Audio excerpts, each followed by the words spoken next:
Physical geography कर रहे थे हम। आज का टॉपिक है महाद्वीप तथा महासागरीय निधन की उत्पत्ति, origin of the continent and oceanic basin, ocean basin. ठीक है, इसको बड़ा कीजिए। महाद्वीप एवं महासागरों की उत्पत्ति से संबंधित किसी भी सिद्धांत की यथार्थता अधोलिखित जल थल के वितरण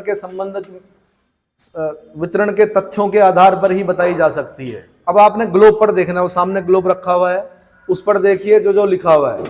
महाद्वीप तथा महासागर पृथ्वी के प्रथम श्रेणी के उच्चावच हैं। पहले तो ये याद करना है आपने, महाद्वीप तथा महासागर क्या है? प्रथम श्रेणी के उच्चावच हैं। दूसरा याद करना है आपने, ग्लोब का 70.8% भाग जल और 29.2% भाग स्थल से आवृत है।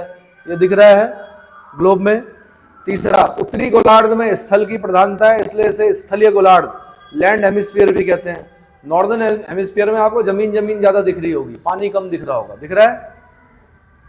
दिख रहा है? इसे ऊपर भी कीजिए भाई साथ में। इसे स्थलीय गोलार्ध यानी लैंड हेमिस्फीयर भी कहते हैं। इसमें ग्लोब का लगभग 60% भाग स्थलीय है। कितना? बाकी पानी है। दक्षिणी गोलार्ध में लगभग 81% भाग, सदर्न हेमिस्फीयर में जब आप जाएंगे वहां पे 81% भाग जल से आवृत है। अतः इसे जलीय गोलार्ध के वाटर हेमिस्फीयर भी कहा जाता है। इतना क्लियर हो गया? नीचे वाला हेमिस्फीयर क्या है? Water hemisphere. ऊपर वाला क्या है? Land hemisphere. महाद्वीपीय भाग लगभग त्रिभुजाकार, ऑस्ट्रेलिया को छोड़कर, जिनका आधार उत्तर में और शीर्ष दक्षिण में। अधिकतर जो आपने देखे होंगे ना, वो इधर देखिए जरा। उत्तरी अमेरिका भी देखा होगा, ऊपर से चौड़ा है, नीचे जाते जाते क्या होता है? पतला हो जाता है। दक्षिण अमेरिका भी देखा होगा, ऊपर से चौड़ा है, नीचे जाते जाते क्या होता है? पतला हो जाता है। कुछ ऐसा दिख रहा है आपको अगर आप कंपेयर करें? अफ्रीका भी अगर आप देख रहे होंगे, ऊपर चौड़ा है, नीचे जाते जाते क्या होता है? पतला हो जाता है। दिख रहा है? ऑस्ट्रेलिया को छोड़कर पहले ही बता दिया उसने है। अब ये मत बोलना कि ऑस्ट्रेलिया। महाद्वीपीय भाग लगभग त्रिभुजाकार, ऑस्ट्रेलिया को छोड़कर है, जिनका आधार उत्तर में और शीर्ष दक्षिण में है। शीर्ष मतलब सिर जो है वो दक्षिण में है, आधार जो उनका उत्तर में। महासागर भी लगभग त्रिभुजाकार है। महासागरों को भी अगर आप देखेंगे तो कैसे दिखेंगे आपको? त्रिभुजाकार दिखेंगे। अब क्या होगा? अब आप ये मत बोलना कि एग्जैक्ट त्रिभुज नहीं बन रहा। एग्जैक्ट नहीं बोल रहे हैं वो।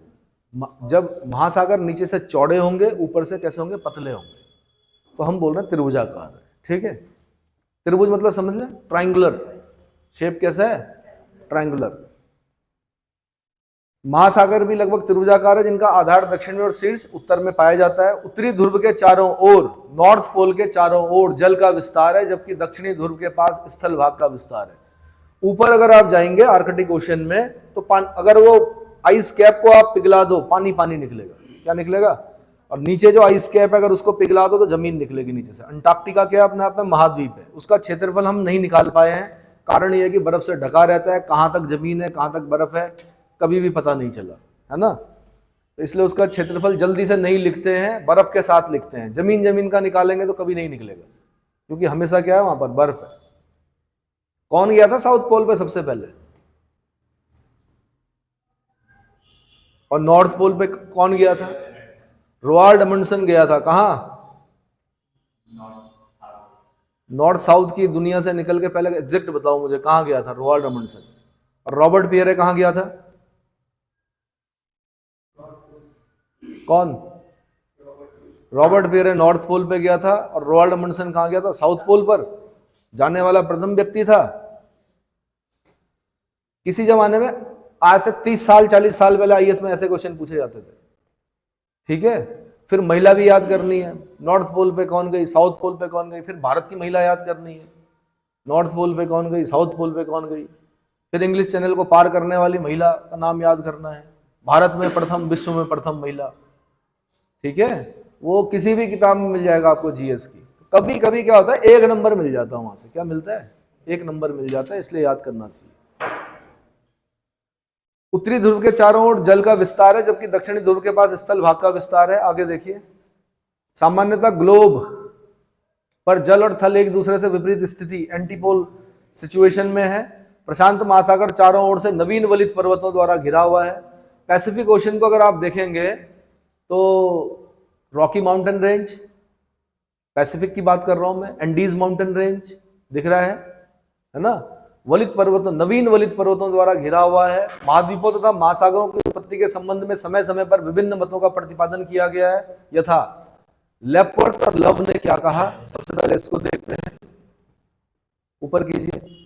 महासागर एवं महाद्वीपों की उत्पत्ति का मुख्य कारण पृथ्वी के ऊपरी धरातल पर बड़े पैमाने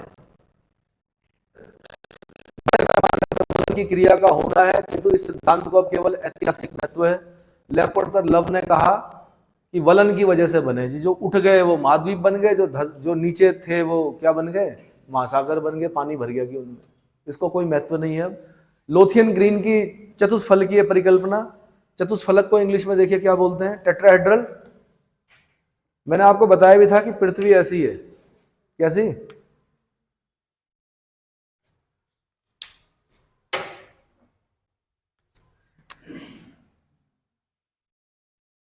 एक दिन बताया था मैंने, ऐसे बताया था, इसको बोलते हैं टेट्राहेड्रल। ठीक है, यहां पर बताया कि क्या है, एशिया है, यहां पर ऑस्ट्रेलिया है, यहां पर यूरोप है, यहां पर क्या है, उसने बताया, मतलब मैं नहीं बता रहा हूं। अफ्रीका है, यहां पर आपका नॉर्थ अमेरिका, यहां पे आपका साउथ अमेरिका। उठे हुए भागों पर क्या है, महाद्वीप है, और जो बाकी पूरा ये जो, अच्छा ये नीचे जमीन है कि अंटार्कटिका, और फिर उसने क्या कर दिया, पूरा पानी बनाया और उसने कहा ये है जी पृथ्वी। क्या है, ये पृथ्वी है, बाकी पूरा पानी है। और अगर आप पृथ्वी को निकाल के, अगर पानी निकाल दो तो पृथ्वी आपको ऐसी ही क्या दिखेगी, एक आपको भद्दा सा जैसे बोलते हैं शेप दिखेगा पृथ्वी का, और आप बड़े आश्चर्यचकित होंगे यार कि ऐसा है पृथ्वी हमारी। समझ में आया कि नहीं आया? लोथियन ग्रीन ने ऐसा कहा। लोथियन ग्रीन के चतुष्फलकीय परिकल्पना के अनुसार गोलाकार आकृति सिकुड़ने के परिणाम स्वरूप चतुष्फलक में बदल जाता है। चूंकि पृथ्वी गोलाकार है, अतः पृथ्वी के गर्म अवस्था में शीतल होने के बाद वह चतुष्फलक में बदल गई और संकुचन के कारण बाह्य तथा आंतरिक परतों के बीच अंतर आ गया। गुरुत्वाकर्षण बल के कारण पृथ्वी की ऊपरी परत निचली परत पर बैठ गई। आगे,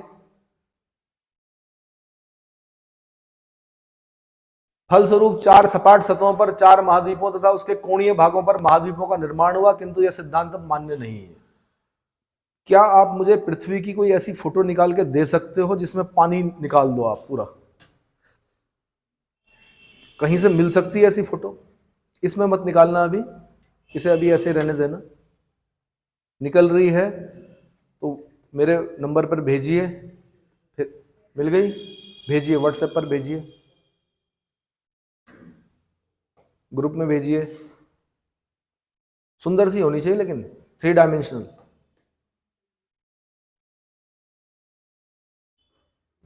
मिल गई? सब भेजो, देखते हैं किसका अच्छा है।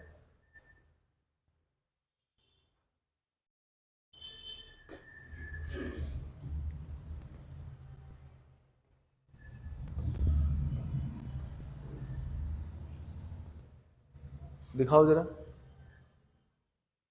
पानी निकाल के बताना है, पूरा पूरा पानी निकाल दो।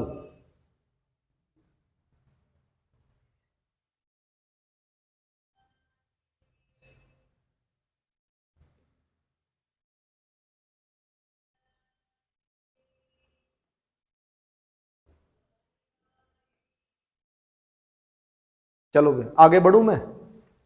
फोटो दिखा रहे हो, दिखाइए।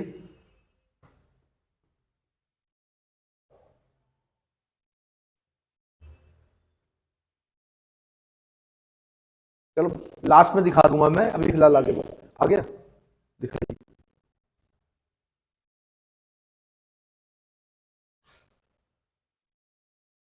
यार ये नहीं बोल रहा हूं, पानी निकालने के बाद बोल रहा हूं, पानी निकालने के बाद कैसा शेप होगा उसका।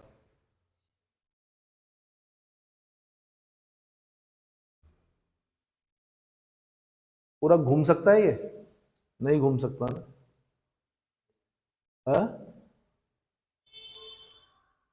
किसी और ने भेजा, दिखाओ।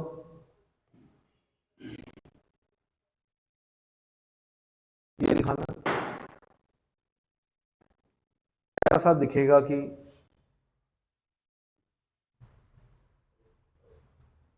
और किसी ने भेजा?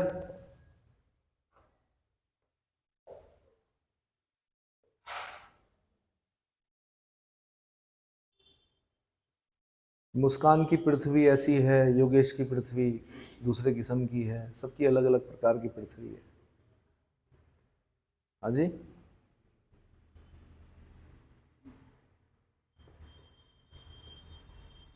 किसी और ने नहीं भेजा?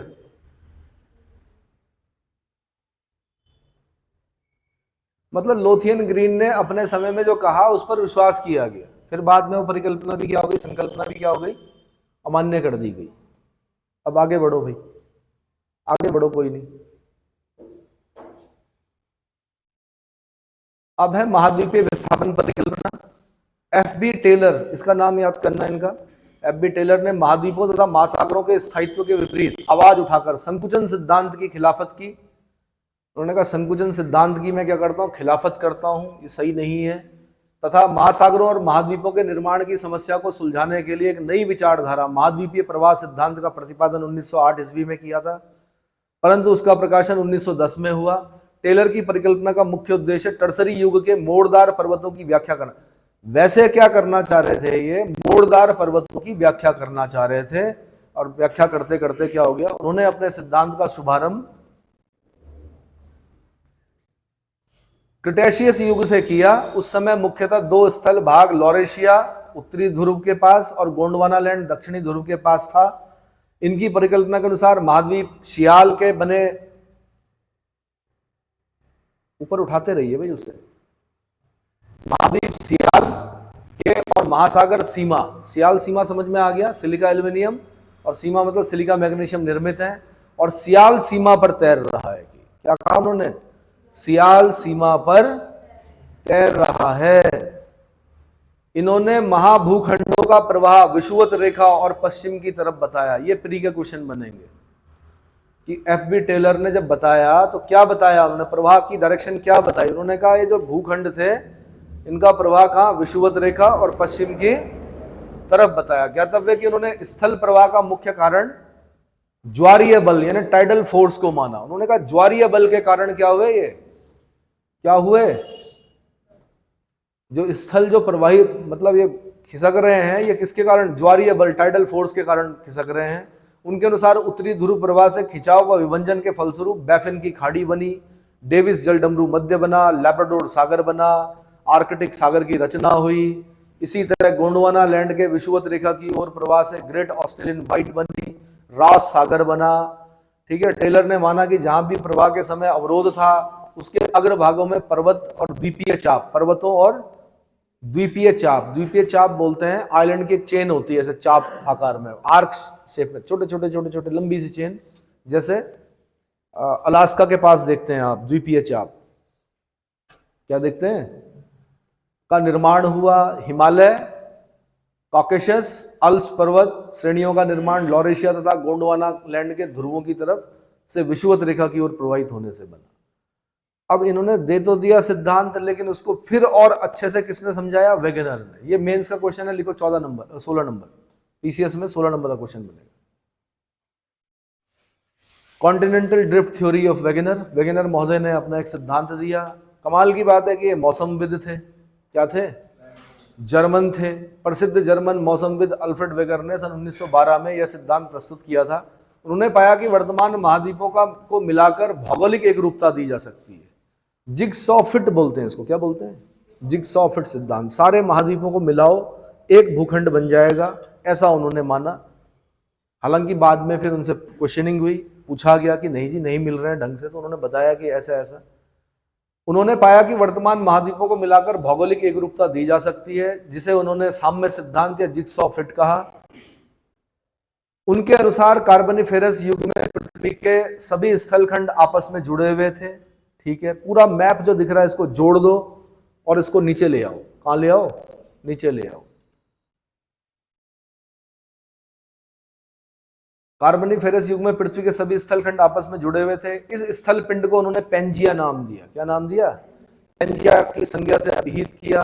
उसके चारों ओर महासागर, ऊपर पूरा पानी पानी था पृथ्वी पर, क्या था, उसको उन्होंने पेंथालासा नाम दिया। क्या नाम दिया, उसके चारों ओर एक महासागर का विस्तार था जिसे उन्होंने पेंथालासा कहा। कार्बोनिफेरस युग से प्रारंभ होकर, कार्बोनिफेरस युग को खास ध्यान रखना आपने, ऊपर कीजिए। कार्बोनिफेरस मेरे बोलने से पहले कर दिया करो। कार्बोनिफेरस युग से प्रारंभ होकर ट्रियासिक युग तक, कार्बोनिफेरस और ट्रियासिक युग को आपने क्या करना, हाईलाइट करना है। पेंजिया का विभंजन या विभाजन, विभंजन और विभाजन एक ही चीज होती है, एवं इसका एक भाग उत्तर की ओर, दूसरा भाग दक्षिण की ओर प्रवाहित हुआ। उत्तरी भाग अंगारा लैंड तथा दक्षिणी भाग गोंडवाना लैंड कहलाया। इन दोनों स्थलीय भागों के बीच एक उथला व संकीर्ण महासागर खुला जिसे टेथिस सागर कहा। जुरासिक युग में, फिर जुरासिक युग याद करना पड़ेगा, गोंडवाना लैंड में विभंजन के फलस्वरूप दक्षिण अमेरिका, अफ्रीका, प्रायद्वीपीय भारत, मेडागास्कर तथा ऑस्ट्रेलिया। अब ये समझ लो आप कि ये सब एक ही भूखंड थे। कौन? साउथ अमेरिका, अफ्रीका, दक्षिण का जो भारत है, ऑस्ट्रेलिया, मेडागास्कर, ये सब एक ही भूखंड के भाग थे। ठीक है, मेडागास्कर, ऑस्ट्रेलिया का निर्माण हुआ प्रायद्वीपीय भारत के उत्तर की ओर प्रवाहित होने से। प्रायद्वीपीय भारत के उत्तर की ओर प्रवाहित होने के कारण हिंद महासागर खुला। ये महासागर मतलब पहले पेंथालासा था, लेकिन हिंद महासागर बाद में खुला। अंगारा लैंड टूटकर उत्तरी अमेरिका, यूरोप तथा एशिया बना। अंगारा लैंड से उत्तरी अमेरिका, यूरोप और एशिया बना। दोनों अमेरिका के पश्चिम की ओर प्रवाहित होने लगे, होने के कारण अटलांटिक महासागर निर्मित हुआ। ये अमेरिका इधर खिसक गया तो बीच में अटलांटिक खुल गया। क्या खुल गया? अटलांटिक ओशन बन गया। इस विस्थापन के कारण उत्तर तथा दक्षिण अमेरिका के पश्चिमी भाग में रॉकीज और एंडीज पर्वतों का निर्माण हुआ। इसी तरह अफ्रीका तथा प्रायद्वीपीय भारत के उत्तर की ओर विस्थापन के कारण हिमालय तथा अन्य अल्पाइन पर्वतों का निर्माण हुआ। पेंजिया तथा पेंथालासा का अवशिष्ट भाग आज क्रमशः अंटार्कटिका तथा प्रशांत महासागर के रूप में मौजूद है। वगैरह के अनुसार पेंजिया के टूटने का कारण, अब ये गड़बड़ कर दी इन्होंने कहा गुरुत्व बल, प्लवनशीलता यानी फोर्स ऑफ बॉयंसी और ज्वारीय बल, ये तीन चीजें बताई उन्होंने। ये प्री का क्वेश्चन बनेगा कि वेगनर ने जो कहा कि पेंजिया जो टूटा उसका कारण क्या था। तो पहला एक लिखना आपने गुरुत्व बल, दूसरा लिखना आपने प्लवनशीलता, फोर्स ऑफ बॉयंसी, और तीसरा लिखना आपने ज्वारीय बल यानी टाइडल फोर्स। इमेजिन कीजिए, इमेजिन करके समझ में आएगा। क्या समझ में? इमेजिन करके आएगा कि ऐसा ऐसा हुआ था। वेगनर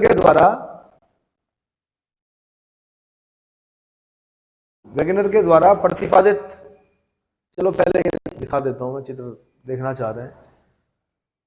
ये दिख रहे हैं टुकड़े, ये साउथ अमेरिका है, ये अफ्रीका है, ये मेडागास्कर है, ये भारत दिख रहा है अपना नीचे वाला जो भारत है, और ये ऑस्ट्रेलिया है, ये अंटार्कटिका है। फिर क्या हुआ देखो, ऊपर देखो, फिर ये धीरे धीरे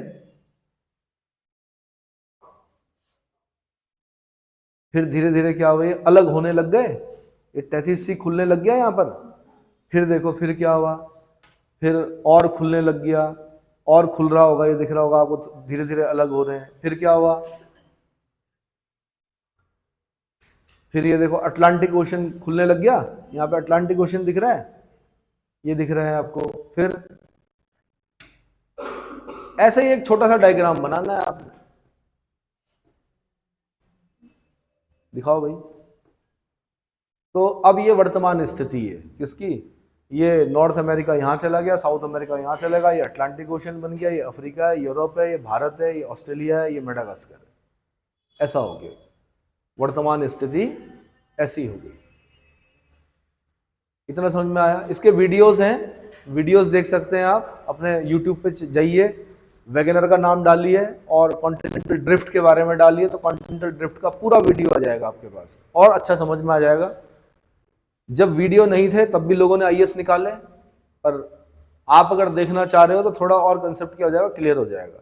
ऐसी फॉर्मेशन ऑफ हिमालय डालिए, पता चल जाएगा आपको।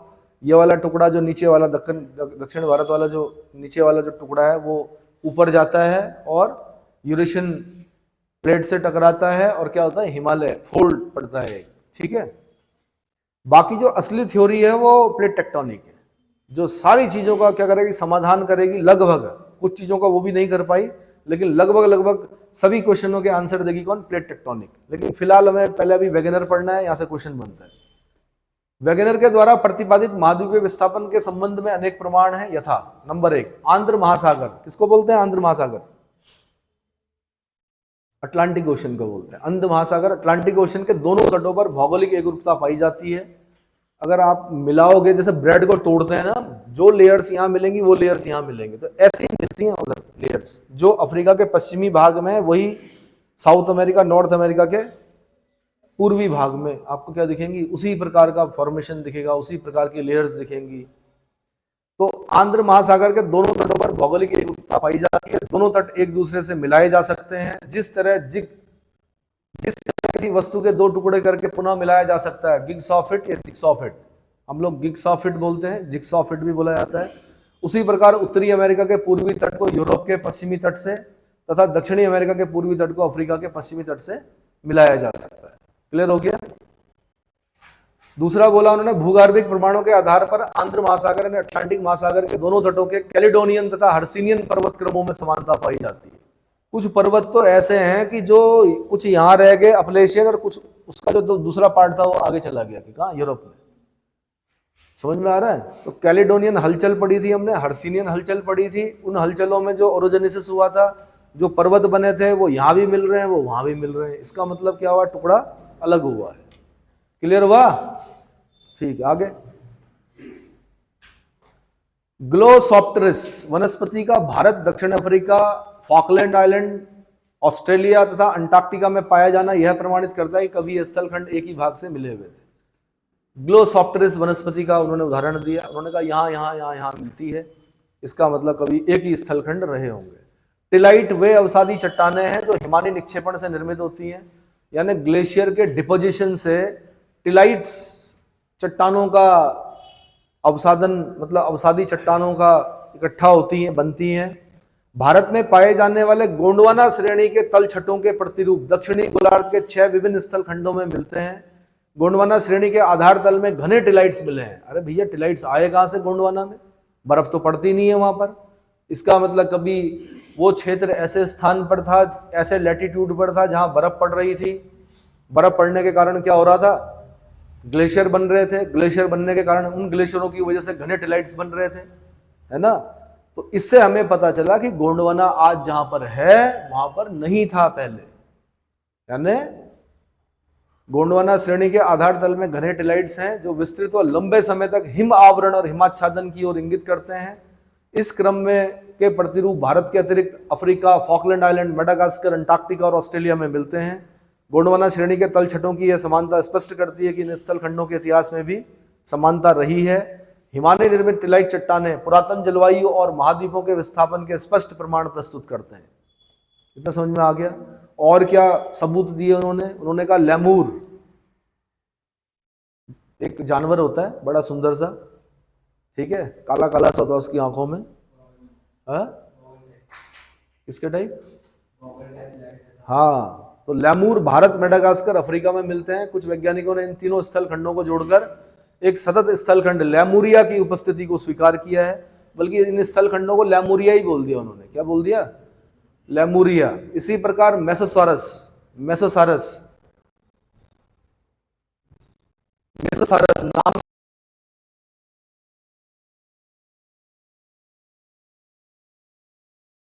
अगला सबूत दिया उन्होंने दक्षिण अमेरिका व अफ्रीका की तटरेखा के साथ पाए जाने वाले आरंभिक समुद्री निक्षेप जुरासिक काल के हैं। उपरोक्त साक्ष्य महाद्वीपीय प्रवाह को सिद्ध करते हैं, किंतु वेगनर द्वारा विवेचित महाद्वीपीय विस्थापन बल सर्वथा अनुपयुक्त है। ऊपर कीजिए, सर्वथा अनुपयुक्त है। पुनश्च प्रवाह की दिशा एवं तिथि पर अच्छी तरह प्रकाश नहीं डाला गया है। जो भी हो, यह प्लेट विवर्तनिकी के सिद्धांत प्रतिपादन हेतु मार्ग अवश्य प्रस्तुत करता है। सबका सम्मान करना है आपने, ये नहीं बोलना है, ऐसे मत लिख देना कि वेगनर ऐसे थे, गलत इंफॉर्मेशन। आपने बोलना है कि प्लेट विवर्तनिकी के सिद्धांत प्रतिपादन हेतु मार्ग अवश्य प्रस्तुत करता है। ठीक है, इससे क्या करते हैं हम? थैंकफुल रहते हैं। किसके? कि वेगनर के। वेगनर भले ही सफल न हुए हों, लेकिन उनका जो सिद्धांत था उसी सिद्धांत से आगे बढ़कर प्लेट विवर्तनिकी सिद्धांत निकला। तो थैंक्स बोलना चाहिए सुबह उठ के ऊपर वाले को। जिंदा हूं मैं भाई, जिंदा उठ गया, भूकंप नहीं आया, है ना, ये कोई मिसाइल नहीं गिरी मेरे ऊपर। ठीक है, शाम को भी, रात को सोते हुए भी थैंक्स बोलना चाहिए। समझ में आया? प्रत्येक व्यक्ति का थैंक्स बोलना चाहिए, उस हर एक व्यक्ति का जिसका आपके जीवन में क्या होता है। अपने पूर्वजों को थैंक्स बोलना चाहिए, और हमारी परंपरा है, श्राद्ध इसीलिए होते हैं थैंक्स बोलने के लिए, धन्यवाद कि आप हमें इस धरती पर लेकर आए, आप थे इसीलिए हम हैं, इसलिए धन्यवाद बोला जाता है। तो अपने आंसर में भी आपने लास्ट में धन्यवाद मत लिखना, ऐसे मत लिख देना कि हृदय से आभार, जो लाइन मैंने बताई वैसे लिखना। अगर आप 250 शब्द इसमें से निकाल के लिख पाते हो, हल्का फुल्का चित्र बना पाते हो, 16 में से 13 नंबर मैं गारंटी दे रहा हूं आपको। कितने की? आपकी राइटिंग समझ में आ रही है, मैं ये नहीं कह रहा हूं मोतियों जैसे अक्षर, घसीटे में लिखो कोई दिक्कत नहीं है, गैप सही हो, आपने इनमें से 250 शब्द अगर लिख दिए पीसीएस में, आप ये मान के चलो कि आपके 16 में से 13 नंबर आएंगे।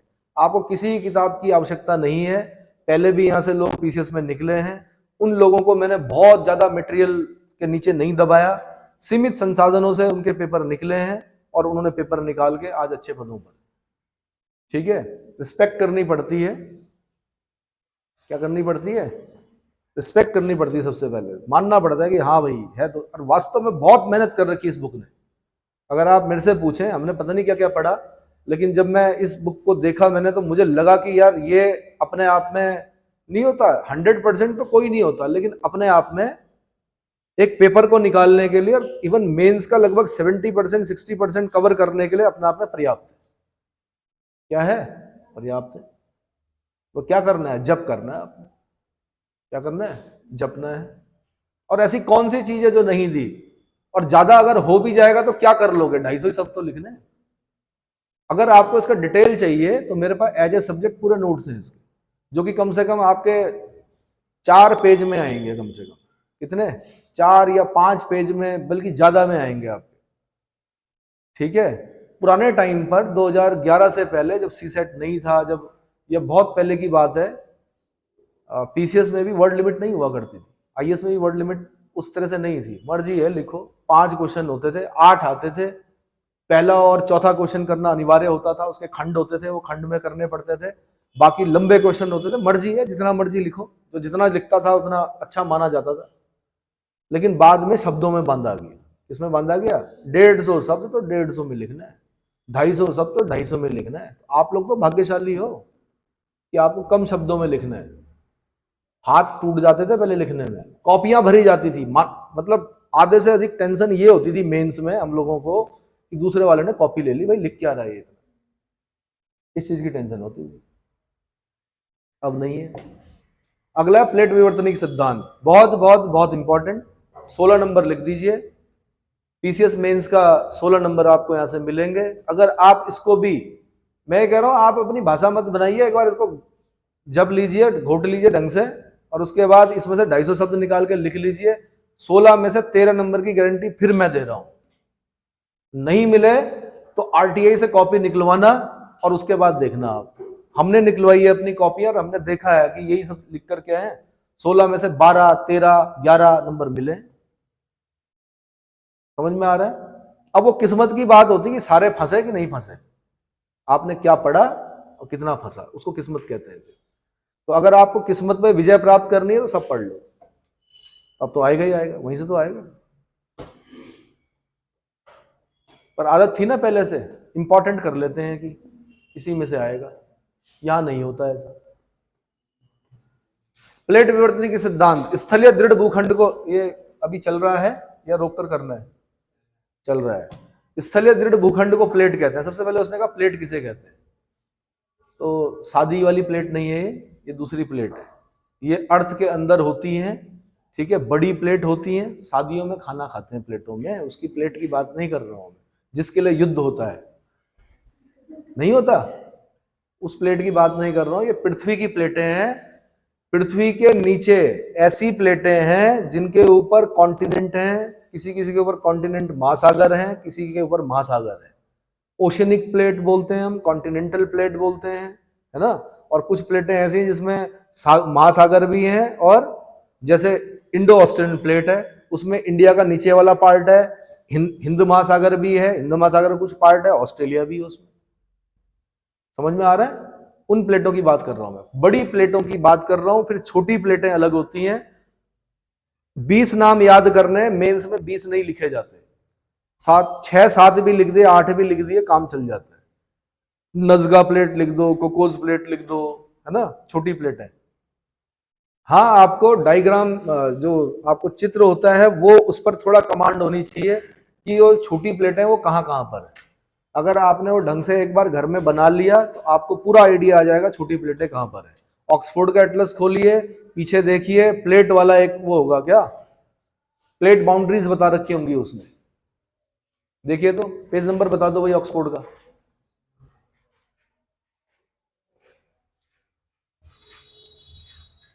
तो पृथ्वी का निर्माण विभिन्न प्लेटों से हुआ है। इन प्लेटों के स्वभाव तथा प्रवाह से संबंधित अध्ययन को प्लेट विवर्तनिकी कहते हैं। ये प्लेटें अपने ऊपर स्थित महाद्वीप तथा महासागरीय भागों को अपने प्रवाह के साथ ही स्थानांतरित करती हैं। ये प्लेटें अपने ऊपर स्थित महाद्वीप तथा महासागरीय भागों को अपने प्रवाह के साथ ही स्थानांतरित करती हैं। इस सिद्धांत का प्रतिपादन 1962 में हैरी हेस ने किया था। हैरी हेस का नाम याद करना है, सन याद करना है, 1962।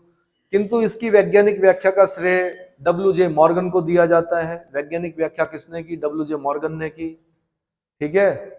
मैकेंजी, पार्कर और होम्स इस सिद्धांत के प्रमुख विचारक हैं। यह सिद्धांत महाद्वीपीय प्रवाह, समुद्र तली प्रसारण, 1 2 3 4 करके लिखना है इसको। कैसे लिखोगे? 1, सबसे पहले 1 महाद्वीपीय प्रवाह को क्लियर करता है। नंबर 2 समुद्र तली प्रसारण, सी फ्लोर स्प्रेडिंग की व्याख्या करता है कि क्यों होती है।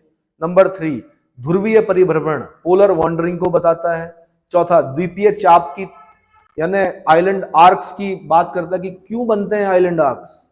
अगला महासागरीय कटक, ओशनिक रिजेस क्यों बनती हैं?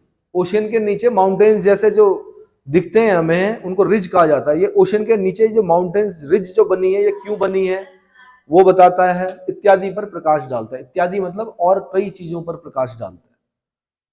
प्लेट महाद्वीपीय और महासागरीय स्थल मंडलों से मिलकर बनी है। किससे बनी है? महाद्वीपीय और महासागरीय स्थल मंडलों से मिलकर बनी है। ये प्लेटें दुर्बलता मंडल यानी एस्थेनोस्फीयर, एस्थेनोस्फीयर को क्या बोलते हैं? दुर्बलता मंडल पर एक दृढ़ इकाई के रूप में क्षैतिज अवस्था में, क्षैतिज बोलते हैं हॉरिजॉन्टल अवस्था में गतिशील हैं। यानी प्लेटें किस पर तैर रही हैं? किस पर तैर रही हैं?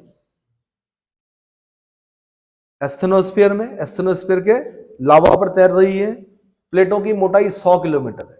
कितनी है? 100 किलोमीटर। नासा ने प्लेटों की संख्या 100 तक बताई है, परंतु अभी तक 7 बड़ी 20 छोटी प्लेटों को पहचाना गया है। 7 बड़ी प्लेटें कौन कौन सी हैं? ऑक्सफोर्ड खोल दिया, उसमें ढूंढिए। अब अंटार्कटिका की तरफ देखिए, अंटार्कटिक प्लेट होगी एक। इसमें अंटार्कटिका से घिरा महासागर भी शामिल है। दूसरा नॉर्थ अमेरिकन प्लेट, उत्तरी अमेरिकी प्लेट, ऊपर कीजिए भाई। इसमें पश्चिमी अंध महासागरीय तल सम्मिलित है और दक्षिण अमेरिकी प्लेट व कैरेबियन द्वीप इसकी सीमा का निर्धारण करते हैं। दक्षिण अमेरिकी प्लेट पश्चिमी अटलांटिक तल समेत और उत्तरी अमेरिकी प्लेट व कैरेबियन द्वीप, दक्षिणी अमेरिकी प्लेट पश्चिमी अटलांटिक तल समेत और उत्तरी अमेरिकी प्लेट व कैरेबियन द्वीप इसे पृथक करते हैं। अगली प्लेट आ गई कौन सी? प्रशांत महासागरीय प्लेट। इसका विस्तार अलास्का से अंटार्कटिका, अलास्का से अंटार्कटिका प्लेट तक प्रशांत महासागर के नितल पर है। इंडो ऑस्ट्रेलियन न्यूजीलैंड प्लेट, इसमें भारत ऑस्ट्रेलिया के दोनों उपमहाद्वीप सम्मिलित हैं। यह हिमालय के पास यूरेशियन प्लेट से तथा न्यूजीलैंड के पास प्रशांत प्लेट से मिलती है। हिमालय की तरह न्यूजीलैंड भी इस प्लेट की सीमा पर है। अफ्रीकी प्लेट, जिसमें पूर्वी अटलांटिक तल भी शामिल है। यूरेशियाई प्लेट, इसमें पूर्वी अटलांटिक महासागर तल भी सम्मिलित है। दिख रही है प्लेटें? गिन लो उन्हें, 7 हो रही कि नहीं हो रही? अरे छोटी प्लेटें मत गिनो रे बच्चों, छोटी प्लेटें नहीं गिननी, बड़ी बड़ी गिनो खाली। अब छोटी प्लेटें गिनो। कुछ महत्वपूर्ण छोटी प्लेटें अधोलिखित हैं। नंबर 1 कोकोस प्लेट है। यह प्लेट मध्यवर्ती अमेरिका और प्रशांत महासागरीय प्लेट के बीच में स्थित है। कहां पर है देख लो, मध्यवर्ती अमेरिका, मिडिल अमेरिका और पैसिफिक ओशियन के बीच में है। अगला नज़का प्लेट, यह दक्षिण अमेरिका व प्रशांत महासागर प्लेट के बीच में है। अरेबियन प्लेट, इसमें अधिकतर अरब प्रायद्वीप का भूखंड सम्मिलित है। फिलीपीन प्लेट, यह एशिया महाद्वीप और प्रशांत महासागरीय प्लेट के बीच स्थित है। अगला दिखाइए भाई। कैरोलिन प्लेट, यह न्यू गिनी के उत्तर में फिलीपीन और इंडियन प्लेट के बीच में स्थित है। फ्यूजी प्लेट, यह ऑस्ट्रेलिया के उत्तर पूर्व में स्थित है। Scotia plate, Caribbean plate, Tibet plate, Somali plate, Nubian plate, ऐसी 20 प्लेटें हैं। कितनी? अब इतनी नहीं लिखी जाती है, इतनी काफी है। इतनी भी नहीं लिख पाओगे, जगह ही नहीं होती है। 250 शब्द में क्या क्या लिखोगे? तो 4-5 एग्जाम्पल काफी होते हैं, मोटे मोटे लिख दो। किसी प्लेट को महाद्वीपीय अथवा महासागरीय प्लेट भी कहा जा सकता है, जो इस बात पर निर्भर करता है कि अमुक प्लेट का अधिकांश भाग किससे संबंध है। ठीक है, पहला महासागरीय प्लेट, इनका भार अधिक होता है तथा मोटाई कम होती है। ये समुद्र तल से युक्त बेसाल्ट द्वारा निर्मित होती है। ये इंपॉर्टेंट है, बेसाल्ट द्वारा निर्मित। जैसे प्रशांत महासागरीय प्लेट किससे निर्मित है? बेसाल्ट से। महाद्वीपीय प्लेट ये अपेक्षाकृत हल्की और ग्रेनाइट, फिर ग्रेनाइट इंपॉर्टेंट हो गया। महाद्वीपीय प्लेट किसकी बनी होती है? ग्रेनाइट की बनी होती है। ये मोटी और समुद्र तल से ऊंची होती है, जैसे यूरेशियाई और अंटार्कटिक प्लेट। आगे अंटार्कटिका प्लेट ये दिखा रखी भाई पूरी। ये देख लो, ये यूरेशियाई प्लेट है। ये कहाँ गई? ये इंडो ऑस्ट्रेलियन प्लेट है, इंडो ऑस्ट्रेलियन प्लेट। ये आपकी उत्तरी अमेरिकी प्लेट हो गई, ये दक्षिण अमेरिकी प्लेट हो गई, ये अफ्रीकी प्लेट हो गई, ये यूरेशियाई प्लेट हो गई। और पैसिफिक प्लेट कहाँ गई? ये प्रशांत महासागर प्लेट हो गई। दिख रही है? दिख रही है? और ये दिखाएगा आपको साथ में, उस एटलस में एक चीज दिखा रखी होगी, अपसारी सीमा। अपसारी सीमा मींस प्लेट ऐसे कर रही है। कैसे? सॉरी, अपसारी सीमा मतलब अपसारी, अभिसारी। अपसारी मतलब अलग हो रही होगी। क्या हो रही होगी? अगर कहीं पर अटलांटिक दिख रहा है, ये दिख रहा है, यहां पे अलग हो रही है प्लेट। ठीक है, कहीं पे दिखा रखा होगा अभिसरण सीमा। अभिसरण सीमा में क्या हो रहा होगा? ये देखो, ये भारत देखो, घुस रही होगी प्लेट, यूरेशियाई प्लेट पर टकराकर नीचे घुस रही होगी, सबडक्शन जोन बोलते हैं उसको। वहां पर जा रही होगी, हिमालय का फॉर्मेशन हो रहा होगा, है ना। एक दिखा रही होगी रूपांतर सीमा, ऐसे, या तो ऐसे जा रही होगी या ऐसे जा रही होगी। इतना समझ में आ गया? तो इनकी ये जो चित्र बना रखे ना, ये सजाने के लिए नहीं बना रखे, कोई शादी नहीं हो रही यहाँ पर जो ये चिल्ले लगा रखे हैं। ये इसलिए लगा रखे हैं, उत्तराखंड में लगते हैं भाई ऐसे। हंस क्यों रहे हो? पहले लगते थे, पताका बोलते थे उनको, धागे पे नीले पीले लाल रंग के क्या झंडी लगाई जाती थी, बड़े सुंदर लगते थे। क्या बोलूंगा, फिर याद आ गया मेरे को। चलो, तो मैं कह रहा हूँ कोई शादी नहीं हो रही है यहाँ पर, इनके मायने होते हैं, उन मायनों को समझना है कि प्लेट जा रही है कहीं पर प्लेट क्या हो रही है? दूर हो रही है, कहीं पर प्लेट ऐसे हो रही है। अब सुनो, जहां पर दूर होगी वहां से मैग्मा निकलेगा। क्या निकलेगा? मैग्मा निकलेगा। और जब मैग्मा निकलेगा तो क्या होगा? अटलांटिक ओशन के नीचे एस के आकार में 2 प्लेटें दूर जा रही हैं, मैग्मा निकल रहा है लाखों करोड़ों सालों से, और क्या हो रहा है? बिछ रहा है। क्या हो रहा है? और भू आकृतियों का निर्माण हो रहा है। क्या हो रहा है? इसलिए बोल रहे हैं कंस्ट्रक्टिव प्लेट किनारे। क्या बोल रहे हैं? कंस्ट्रक्टिव प्लेट, कंस्ट्रक्शन हो रहा है। क्या हो रहा है? और एक हमारी प्लेट है जैसे हिमालय वाली, तो नीचे से आया दक्षिण भारत वाला जो पार्ट है, दक्षिण भारतीय जो प्लेट है, वो आई और यूरेशियन प्लेट पर टकराई और उसके बाद नीचे घुस गई। क्या हो गई? सबडक्शन हो गया। ये नेल्स जो है ना मेरे, ये जब नीचे एस्थेनोस्फीयर के नीचे जब जाएंगे तो ये पिघलेंगे। क्या होंगे? पिघलेंगे। जब पिघलेंगे तो इसका मतलब डिस्ट्रक्शन हो रहा है। क्या हो रहा है? इसलिए इसको बोलते हैं डिस्ट्रक्टिव प्लेट किनारा। हालांकि फॉर्मेशन ऑफ हिमालय हो रहा, लेकिन प्लेट क्या हो रही? डिस्ट्रक्शन हो रहा है। और ये प्लेट धक्का मारती रहेगी। जब जब धक्का मतलब जब कई बार लॉक भी होगी ये प्लेट, जब लॉक होगी तो कई टाइम तक जोर लगाएगी ये प्लेट, और फिर एक दिन अचानक से वो लॉक टूटेंगे, ऐसे जाएगी जैसे ही, तब हिलेगा उत्तराखंड पूरा। रेक्टर स्केल पे आएगा 9 का भूकंप। कितने का? जब लॉक टूटते हैं तो नेपाल में देखा होगा आपने, स्विमिंग पूल का ऐसा हुआ नेपाल, ऐसे एक बार ऐसा एक बार ऐसे, और स्विमिंग पूल का पानी एक बार उधर को गिरा और एक बार इधर को गिरा, और स्विमिंग पूल पूरा क्या खाली।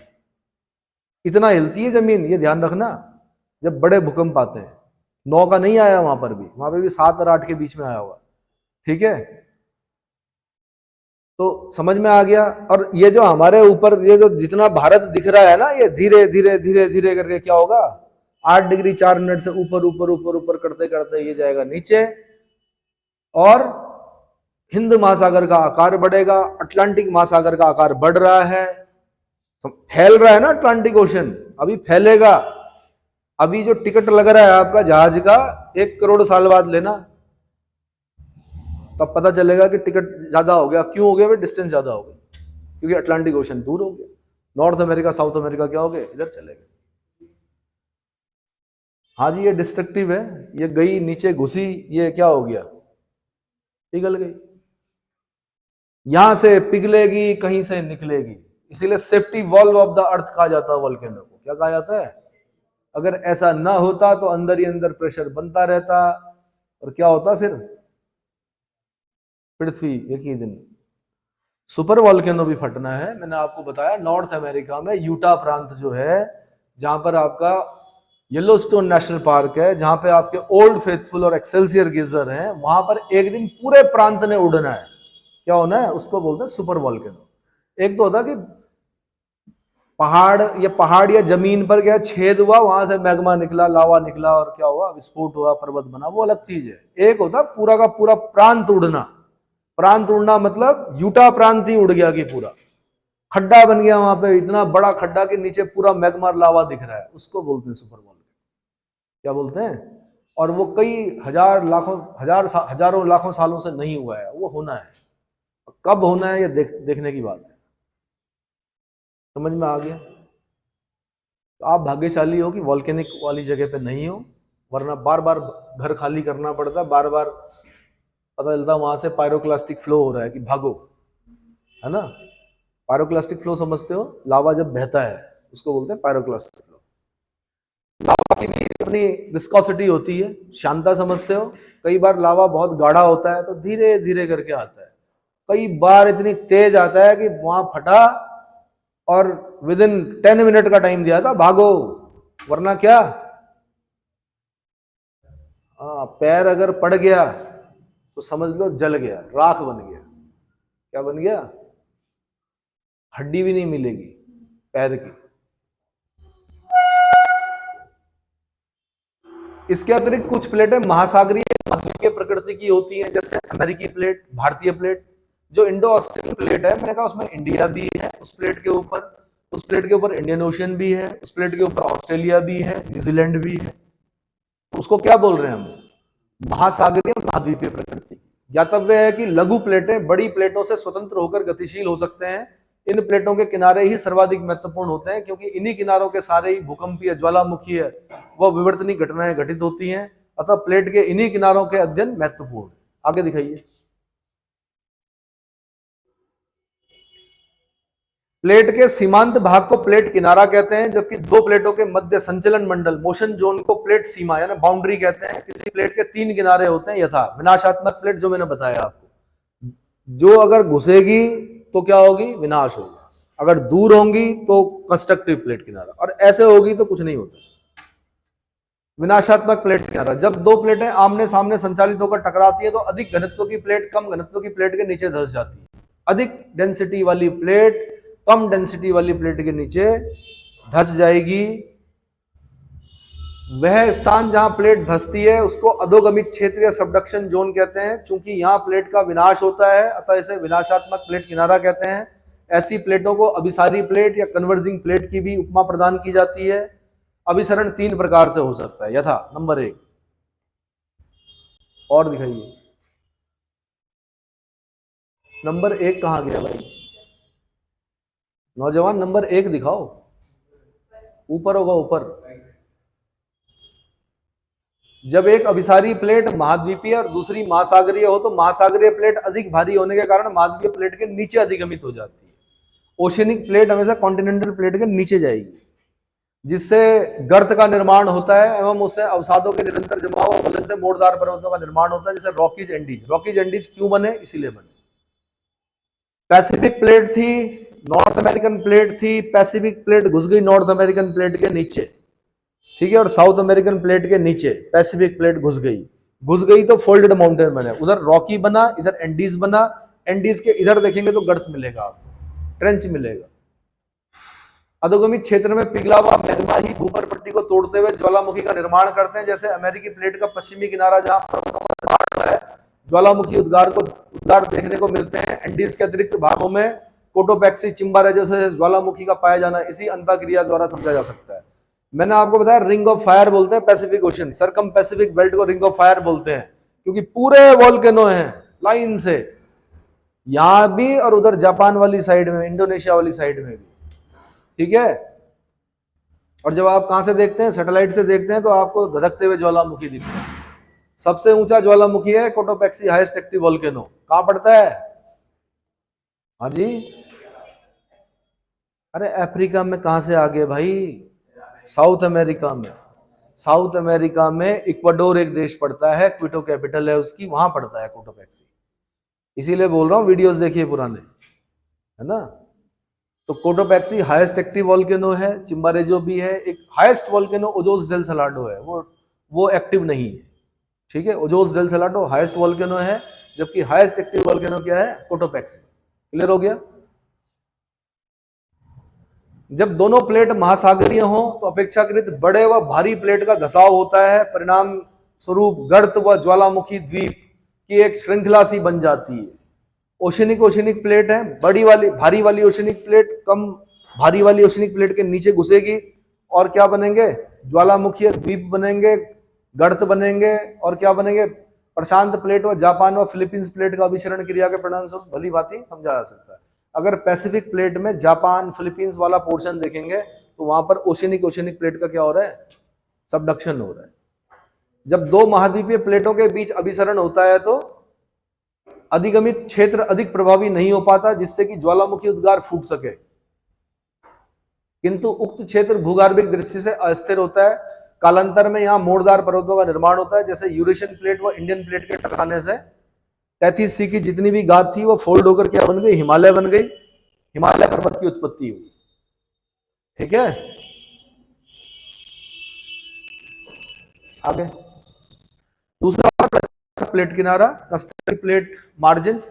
जब दो समान अथवा असमान घनत्व और मोटाई वाली प्लेटें एक दूसरे के विपरीत दिशा में गतिशील होती हैं, ऐसे जाती हैं। जब मैंने कहा एस के आकार का मिड अटलांटिक रिज बन रहा है, असमान घनत्व और मोटाई वाली प्लेटें एक दूसरे विपरीत दिशा में गतिशील होती, तब दोनों के मध्य भूपर पट्टी यानी क्रस्ट में दरार यानी स्प्रेडिंग साइट बन जाती है, जिसमें एस्थेनोस्फीयर का मैग्मा भूपृष्ठ पर आकर नई भूपर पट्टी का निर्माण, नई क्रस्ट का निर्माण करता है। कारण स्वरूप इसे रचनात्मक प्लेट किनारा या अपसारी प्लेट, डाइवर्जेंट प्लेट भी कहते हैं। इसका सर्वोत्तम उदाहरण मिड अटलांटिक रिज या मध्य अटलांटिक कटक है। यहां से अमेरिकी प्लेट, उत्तरी अमेरिका और दक्षिण अमेरिकी प्लेट तथा यूरेशियन व अफ्रीकन प्लेट अलग हो रही है। जब आपसे बोलेंगे भाई एस की आकृति के पहाड़ क्यों दिख रहे हैं, रिजेस क्यों दिख रही हैं, तो आपने बोलना है उत्तरी अमेरिका दक्षिणी अमेरिका प्लेट इधर को जा रही और यूरोप और अफ्रीका वाली प्लेट उधर को जा रही। बीच में से क्या निकल रहा? एस्थेनोस्फीयर से मैग्मा निकल रहा है, बन रहा है। एक होता है संरक्षी प्लेट किनारा, कंजर्वेटिव प्लेट मार्जिन्स। संरक्षी किनारे के सारे